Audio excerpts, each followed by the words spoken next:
Miércoles 3 de febrero abrimos a esta hora Foro Fiscal, 21 minutos para llegar a las 11 de la mañana, una hora o menos en la Comunidad Canaria. Hoy nos vamos a ocupar de un colectivo que, en cuanto a regulación y derechos, es tradicionalmente uno de los que más sufren en nuestro país. Hoy hablamos de la morena de los autónomos. Si un autónomo quiere paro, tiene que pagar unas prestaciones además de los impuestos. Si se pone enfermo, más le vale tener un seguro privado que cubra la baja. Y la línea general es que, aunque no ganes nada de dinero, te toca pagar casi 300 euros al mes a Hacienda, más IVA trimestral, IVA anual y luego el IRPF. Casi nada esto de ser autónomo. En fin, para que un autónomo gane, por ejemplo, 700 euros, tampoco estamos hablando de grandes cantidades, tiene que facturar casi 1.300, para pagar 300 al régimen de autónomos y también después los impuestos. El equivalente dentro del régimen de trabajadores por cuenta ajena sería algo así como pagar un 50% de impuestos sobre tu sueldo. Algo que no ocurre ni de lejos en las rentas más bajas. ¿Qué se puede hacer para sobrevivir? ¿Qué ventajas existen? Pues esto se lo vamos a preguntar a don Jesús Ruiz Ballesteros, economista, abogado y socio director de Ruiz Ballesteros Abogados y Asesores Financieros. Don Jesús, ¿qué tal? Muy buenos días. Hola, buenos días. ¿Cómo va todo? Bien, saliendo de una pequeña gripe. Bueno, los autónomos, simplemente por el hecho de ser autónomo, ¿cuánto ha de pagar mensualmente? ¿Cuánto tributa por IVA, por IRPF? ¿Cuáles son las desgravaciones? Las desgravaciones son distintas dependiendo de si uno vive en la Comunidad de Madrid, uno vive en Sevilla, por ejemplo.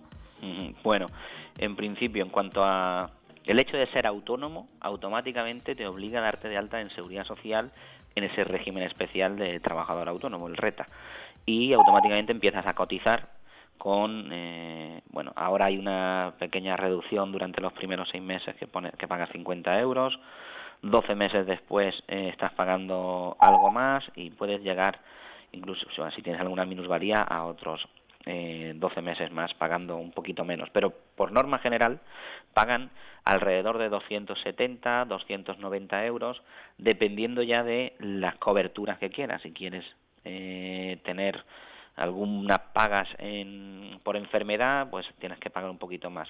Y eso es la base mínima, La base mínima estamos hablando de pagar unos 293 euros si quieres si quieres cotizar por enfermedad, accidente de trabajo y demás.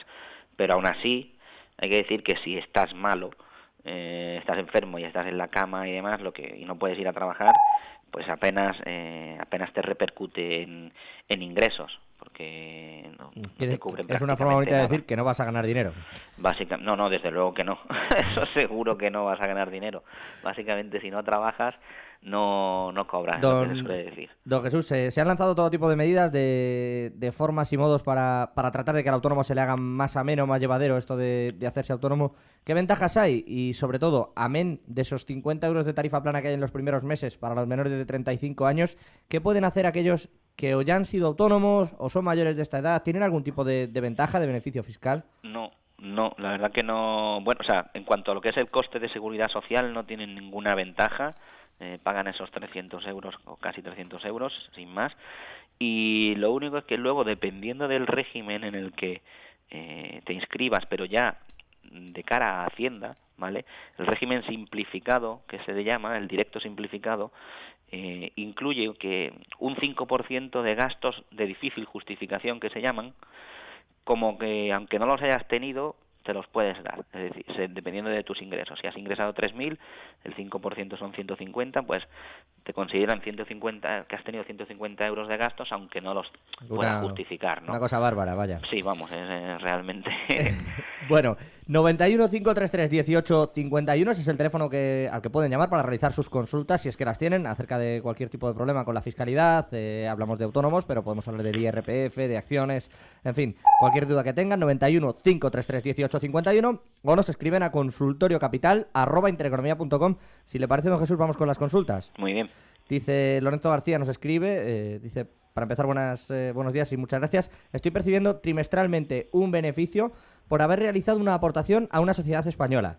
Me gustaría conocer cómo tributaría al haberlo hecho como persona física. ¿Son considerados rendimientos del capital mobiliario? Y en ese caso, ¿se integra en la base general del IRPF?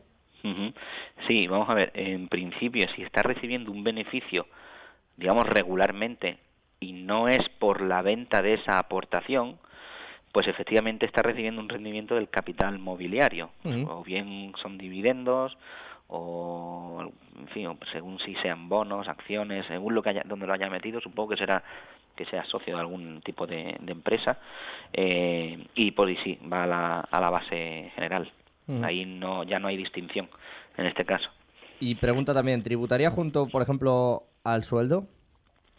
Que sí, va igual, va a la misma base. Entonces, cuanto más reciba, aumentará el tipo marginal, es el tipo de IRPF.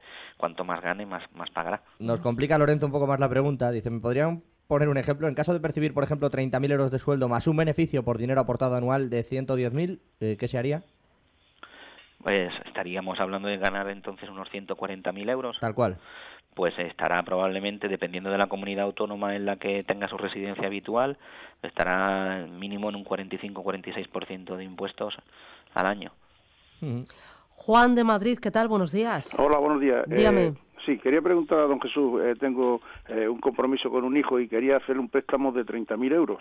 Si tengo que hacer algún requisito con Hacienda o tengo o puedo hacerlo sin ningún tipo de problema. Gracias, muy amable. Hasta luego. Jesús.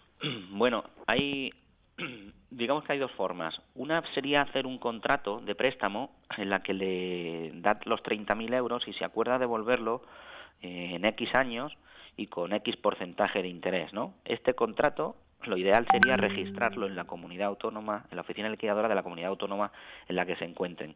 Y siempre que se lo vaya a devolver, si se lo quiere el hijo ir devolviendo. Y si no, habría que mirar también, según la comunidad autónoma, porque el impuesto de donaciones, de sucesiones y donaciones, porque en algunas, pues hay algunas exenciones para los préstamos cuando son de padres a hijos y no superan cantidades que pueden ser 120.000 euros o algo así. Entonces hay algunas donaciones exentas de tributación cuando son a familiares de primer grado y demás, que es el caso de padre a hijo. En el caso de Juan, llamaba desde Madrid. Por la parte del impuesto de donaciones, ¿le saldría mejor donárselo al ser 30.000 euros?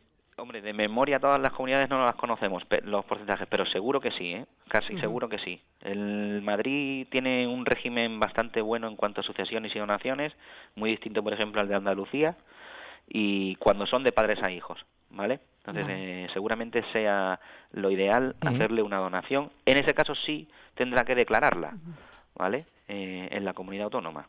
Muy bien. José Antonio de Madrid, buenos días. Sí, buenos días. Dígame. Vamos a ver, una pregunta. Ante todo, felicidades por el programa. Yo empecé a cotizar con 20 años. Tengo ahora 50, voy a cumplir. En el hipotético caso que yo me prejubilara con 50 años, ¿tendría derecho a alguna pensión? Soy autónomo y estaba pagando más o menos el mínimo, unos 300 euros. Muy bien, gracias. Gracias. Muy bien. Bueno, esta es una pregunta más de seguridad social. Y en cualquier caso, le recomendaría que fuese a su oficina de seguridad social, primero porque, bueno, hace 30 años a ver los registros que tenían y a ver si efectivamente les aparece cotizando desde que tiene 20. Y por qué bases ha estado cotizando.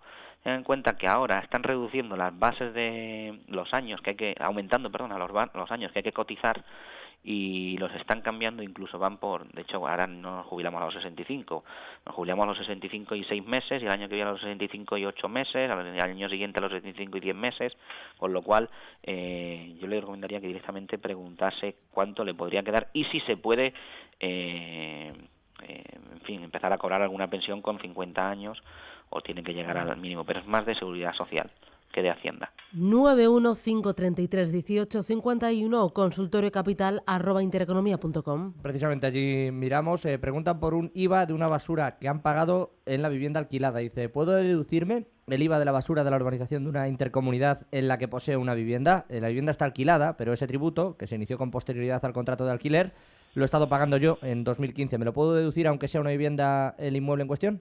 Hombre, si no la está utilizando como actividad económica, el IVA no es deducible para una persona física normal y corriente. ¿Este tipo de asuntos se podrían incluir dentro de esos 15% que levantan la mano si no cobro mucho? Del 5% de... Eso, perdone.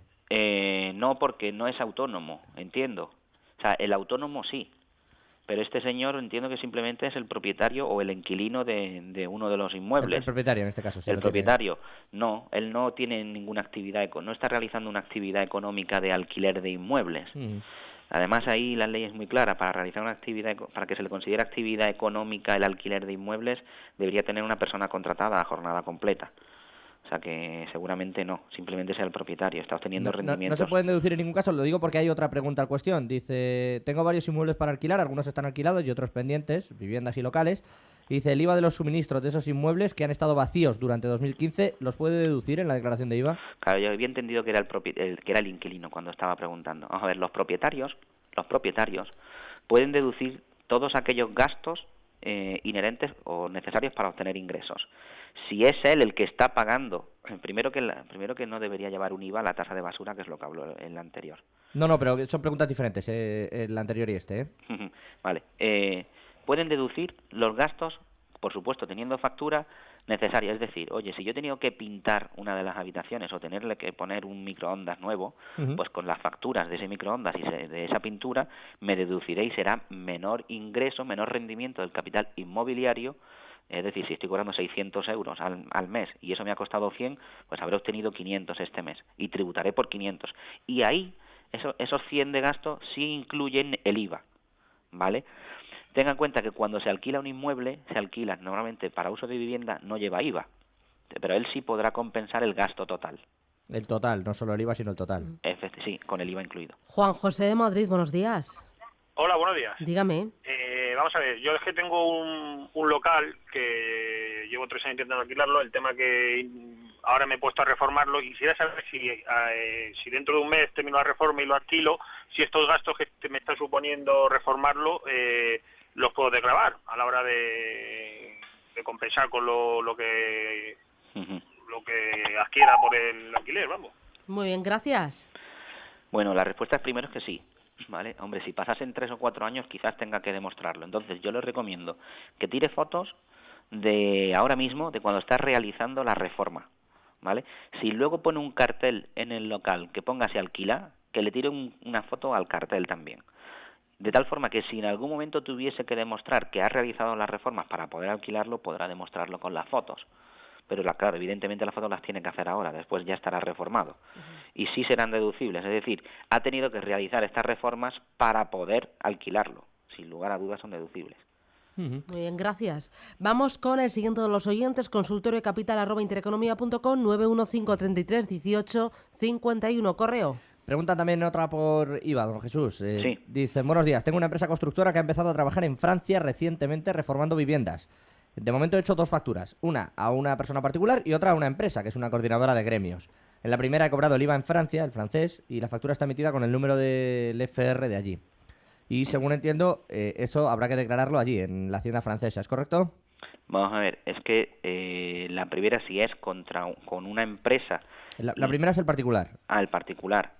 El particular. Es que depende aquí incluso de si él ha llevado los materiales o no ha llevado los materiales y si ha estado allí 6 meses o menos. ¿Vale? Porque si ha estado allí más de 6 meses, allí habrá tenido un establecimiento permanente. Con lo cual, en fin, la pregunta es un poquito más profunda de lo que parece. Si allí se le considera que ha tenido un establecimiento permanente, tendría incluso que tributar allí y pagar el IVA de allí. Claro, él pregunta que si es eso lo que tiene que hacer, efectivamente.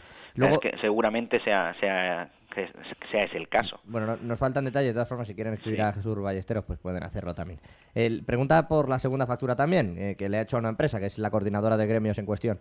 Dice, no he cobrado ningún IVA en la factura porque, según pone, es una prestación de servicios intracomunitaria. Está Claro, emitida con el CIF español y se refleja en el modelo 300 y tiene que presentar también el modelo 349. Claro, sí. Tiene que presentarlo porque es una operación intracomunitaria. Pero en este caso estamos hablando de que la empresa que lo recibe y la empresa que lo da, su empresa española, ambos deben estar registrados en el ROI, Registro de Operaciones Intracomunitarias. Segundo, lo está considerando como una prestación de servicios, es decir, no está llevando materiales que supongan más del 25% del coste total de la obra. Porque si los estuviese poniendo él, podría ser una entrega de producto. Y cuando hablamos de IVA intracomunitario, no es lo mismo una prestación de servicios que una entrega de productos. Si lo han considerado prestación de servicios, efectivamente está sin IVA, sin lugar a dudas. Bueno, vamos con la siguiente consulta. Dice, alta en el ROI o factura. Dice, presto servicios a una agencia de fotografía en el Reino Unido. La agencia está registrada en ese ROI y no quiere que le presente facturas. Me realiza unos ingresos periódicos de unos 400 euros anuales por transferencia bancaria. Como el volumen de trabajo y la facturación es poco, se ha dado de alta y de baja en el censo cuando tiene las facturas que presentarlas, claro. Si pido el alta y la baja en el ROI junto con el alta y la baja en el censo, ¿va a tener problemas con los plazos de aprobación en el registro? ¿Podría dejar el registro en el ROI hasta que mejore la situación e ir añadiendo después en la contabilidad el IVA de esas facturas? No, entre otras cosas porque el ROI normalmente cuando con un periodo de inactividad le suele dar de baja de forma automática. La propia Hacienda, si ve que no realizas declaraciones, creo que son durante más de 6 meses, del modelo 349 o en el 303 del registro de operadores intracomunitarios, automáticamente le da de baja, con lo cual tendría que volver a pedir el alta. Entonces, más o menos lo está haciendo bien. Cuando vaya a facturar que se dé alta y demás, porque a lo mejor es un mes al año lo que está hablando, es el mes en el que factura. Muy bien. Don Jesús Ruiz Ballesteros, economista, abogado y socio director de Ruiz Ballesteros Abogados y asesores financieros. Gracias, gracias autónomo por... también. ¡Ay, autónomo también! Claro, ¡Ay, no me hay que queda más pelear! remedio, ¿no? Por supuesto, y muy orgulloso. Los administradores de sociedades tenemos que ser autónomos también. Pues gracias por atender nuestras dudas y atender sobre todo las dudas de los oyentes. Un abrazo, un placer, gracias, feliz día, adiós.